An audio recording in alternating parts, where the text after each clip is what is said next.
اگه مراسم عقدت نزدیکه و میخوای با کمترین هزینه برای خودت یه جای حلقه خیلی خوشگل داشته باشی، تا انتهای این ویدیو با من باش.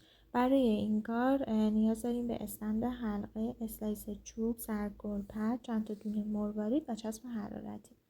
در ابتدای کار استند حلقه رو روی اسلایس چوب میچسبونیم، پرها رو بهش میچسبونیم و بعد سرگل ها رو اضافه میکنیم. این کار خیلی خیلی ساده است و با یه مبلغ خیلی ناچیز میتونید یه استند خیلی خوشگل داشته باشید. سرگل ها رو من از سرگل پیونی استفاده کردم. مدل های خیلی مختلفی داره و رنگ بندی های خیلی زیادی داره. شما با توجه به سلیقه خودتون، رنگ لباستون یا حتی دیزاین سفره عقدتون میتونید سرگل ها رو بخرید و اضافه کنید. حتی میتونید کنارش گل غنچه هم استفاده کنید.